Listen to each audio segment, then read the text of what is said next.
Hey, this is a Saturday Morning TVLog from Big D's Entertainment Rankings and Reviews. Welcome to another Saturday Morning TVLog, and this time around it's Fat Albert and the Cosby Kids, brought to us by Filmation. Greetings, my fellow YouTubers. I'm Dual, the Big D to y'all. This, of course, is Big D's Entertainment Rankings and Reviews. So today's Saturday Morning TVLog is on a show that's actually going to be turning 50 later on this year, Fat Albert and the Cosby Kids. An animated television series created, produced, and hosted in live-action bookends by comedian Bill Cosby, who also lent his voice to a number of the characters, including the title character and the young version of himself. The show was produced by Filmation, this being one of their biggest hits even before He-Man. The show originally premiered on CBS in September of 1972. Now then, the show features an educational lesson in each episode, emphasized by Cosby's live-action segments. And then, in addition, at the end of the early episodes, the gang typically joins in their North Philadelphia junkyard to play a song on their cobbled-together instruments, summarizing the show's lesson. Anyway, here's the origins and what have you. Now, the character of Fat Albert appeared in Bill Cosby's stand-up comedy routine, Buck Buck, as recorded on his Revenge album in 1967. The stories were based upon Cosby's tales about growing up in inner-city North Philadelphia. In 1969, he and veteran animator Ken Mundy brought Fat Albert to animation in a primetime special entitled Hey, it's Fat Albert, which I haven't seen it. The special originally aired on NBC, and it was a hybrid of live-action and animation. The music for the special was written and performed by jazz pianist, keyboardist Herbie Hancock, and was released on the Warner Brothers album Fat Albert Rotunda. For the animated portion of the special, it was necessary to develop the actual appearance of each of the Fat Albert gang's characters. For this, Mundy relied on animator Amby Palawada, a former Disney artist. He not only created all the gang's characters, but painted a group portrait which was eventually shown on the front page of TV Guide shortly before the showing of the special. Now, the producers wanted NBC to bring Fat Albert to Saturday mornings, but the network programming managers rejected because the series was too educational. So Bill Cosby and Filmation, who of course recently had success with DC superhero shows before Hanna-Barbera gave us the Super Friends the following year in '73, a year after this premiered, as well as the Archies, took the property to CBS, who was certainly no strangers to showing Filmation shows. The Fat Albert Gang's character images were primarily created by the artist Randy Holler, with the assistance of one-time Disney animator Michelle McKinney under the direction of Ken Brown. Now retitled Fat Albert and the Cosby Kids, CBS premiered it on September 9th, 1972. Production lasted for 12 years, though production of the series was not continuous. Anyway, like most shows with Saturday morning tunes of the era, the show actually contained an adult laugh track, which was eliminated during the final season. Anyway, now our characters include Fat Albert, based on Cosby's childhood friend Albert Robertson.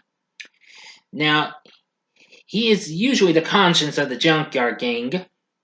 Though very obese, he is athletic and enjoys playing sports. He always wears a red shirt and blue pants. Civic-minded and wise beyond his years, Fat Albert works hard to maintain integrity in the gang and with others. And as the lead singer, as well as bagpipe accordion made from a funnel, radiator, and an airbag player in the junkyard band, and on occasion plays the bedspread. The next member is, well, another character. Now, I'll do the characters that Cosby did. The next character is James Mush, aka Mushmouth, a slack-jawed simpleton with big lips.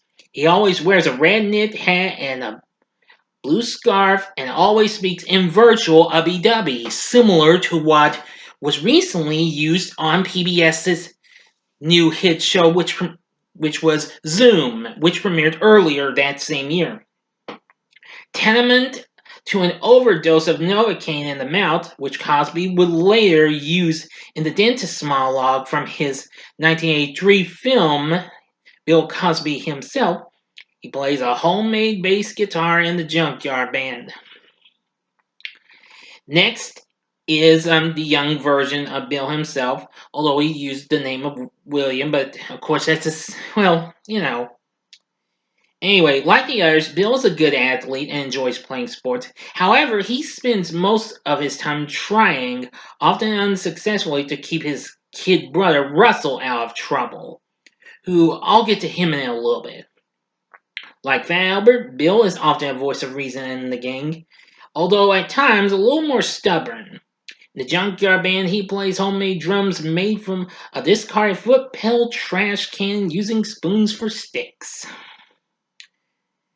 Well, that's it, but I'll give you some more voices for that Cosby did later on, okay? I'm just giving you the gang. The next member is Dumb Donald Parker, voiced by the producer, one of the producers of the show, Lou Scheimer, who, of course, his name is uncredited from the voice acting, Dumb Donald is a lanky, dim-witted fellow, and is best friends with Rudy, who I'll get to in a little bit. He always wears a green long-sleeve jersey 3 sizes too big and a pink stocking knit cap covering his entire face except his eyes and mouth. In the Junkyard Band, he plays a trombone made out of plumber's pipe and a morning glory horn from an old phonograph. Yep.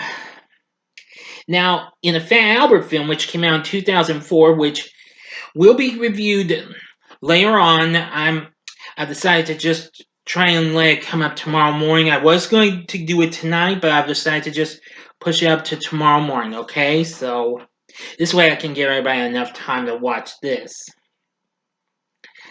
Well, in the real world, Donald takes off his cap and learns that he has a handsome face. Yeah.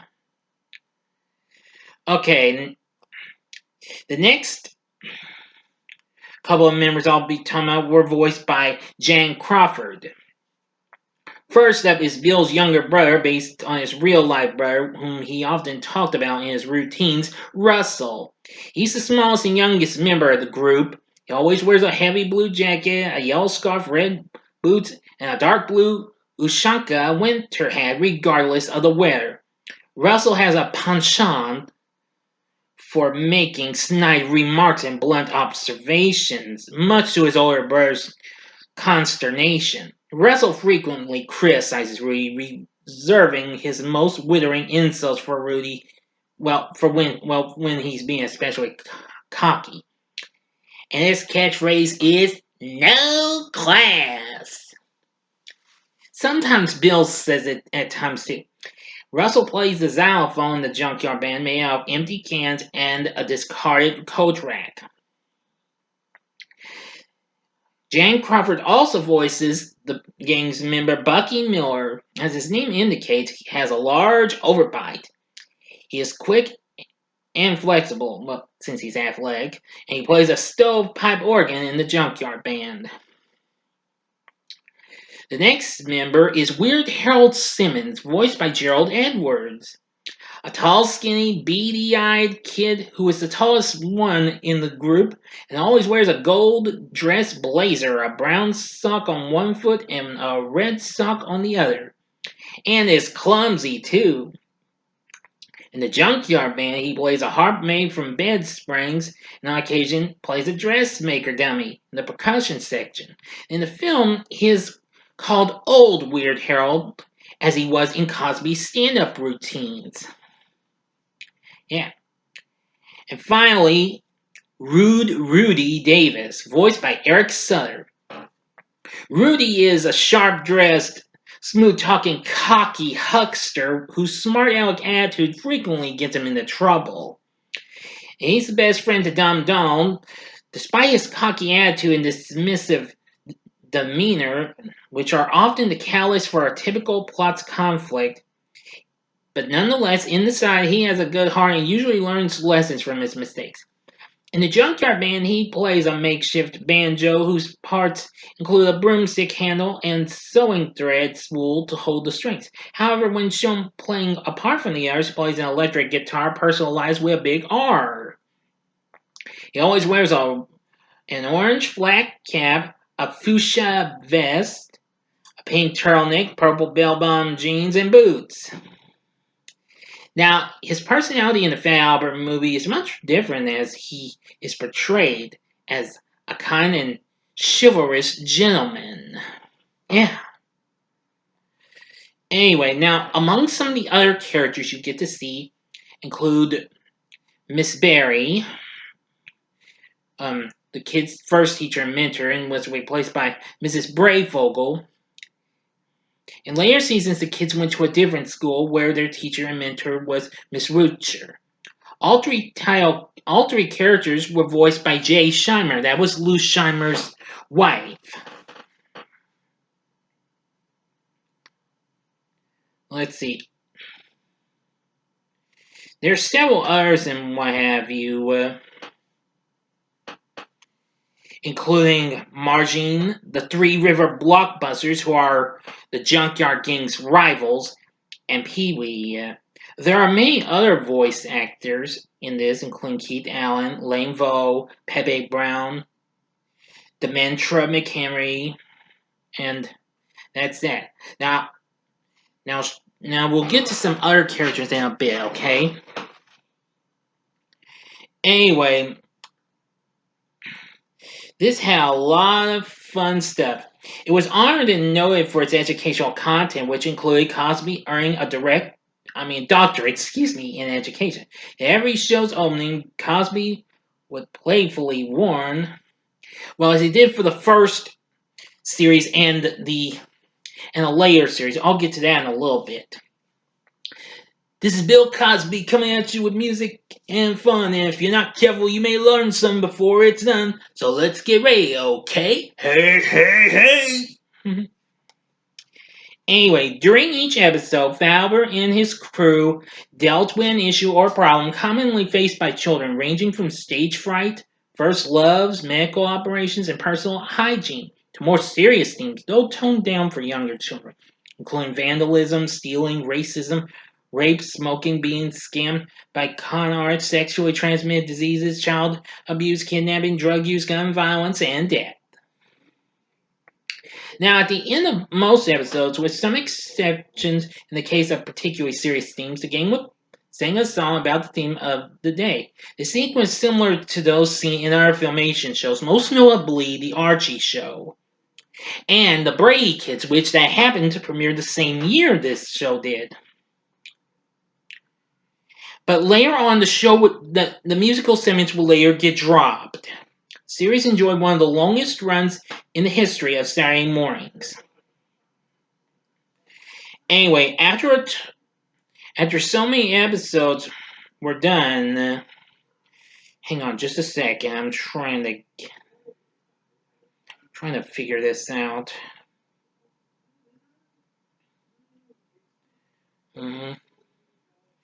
Anyway, but its first few seasons went on from 72 and until 74. After that, it took a break, but then resumed with new episodes in 75 and during the 75 to 77 era. After that, after 36 episodes were produced, the original Fat Albert and the Cosby Kids came to an end. However, the following year, CBS and Filmation would give us two specials, those being the Fat Albert Halloween special and the Fat Albert Christmas special. In 1979, 2 years later, The Fat Albert Gang was back on the network as soon Cosby pops onto the screen and reveals that it is now the new Fat Albert Show. The musical segments were dropped, and soon they added a new segment, a show in the show called the Brown Hornet. Yes, now the Brown Hornet, of course, is one funny hero which Cosby voices. I'll get to him in just a bit. Let's see.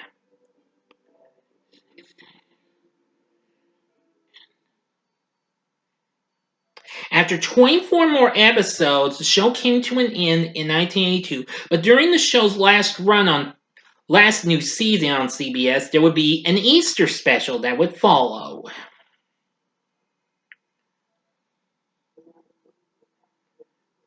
So that was pretty good. And anyway, now then. Oh yeah, there was one other thing I forgot. One other character I forgot to mention. Before I go into the Brown Hornet, Cosby also voiced Mudfoot Brown, a wise old man and unemployed vagrant who gives advice to the gang. Often using reverse psychology to get his point across, he has a talent for telling tall tales and what have you. Now, Bill also voices the Brown Hornet, a parody of the Green Hornet, an African American superhero who fights weird baddies in space and what have you. Of course, the gang watches him. He's aided by his beefy sidekick, whose gruff exterior masks a soft heart named Stinger, voiced by Lou Scheimer, and a female robot assistant to the two named Tweeterbell, voiced by Scheimer's daughter, Erica. And that would go on for the new Fat Albert Show. Now, you can find lots of episodes available on YouTube. Now, unfortunately, not all the new Fat Albert Show episodes don't have the actual new Fat Albert Show intro. Some do, some don't, okay? Anyway, but after that, Fat Albert ended, but however continued in reruns until 1984, and then it was no more. But however, but once Cosby was starting to get another show out in 1984, that being the ever popular The Cosby Show on NBC, Filmation sent Fat Albert to syndication, and thus it was rebranded as The Adventures of Fat Albert and the Cosby Kids. This time they added a new show in the show called Legal Eagle, which Scheimer voiced.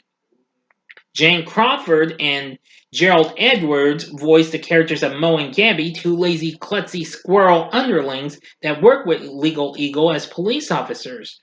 Legal Eagle, of course, is a cartoon eagle who's a crime fighter. Now, I have seen them, but it's been a long time since I last saw the syndicated ones. Now, the show on that version also only aired on weekends, and not weekdays like their previous hit, He-Man, the Masters of the Universe. In August of 1985, the show came to an end. The show would later get rerun on NBC, as the Cosby Show was doing pretty big in 1989, and then USA would follow. So anyway, yeah.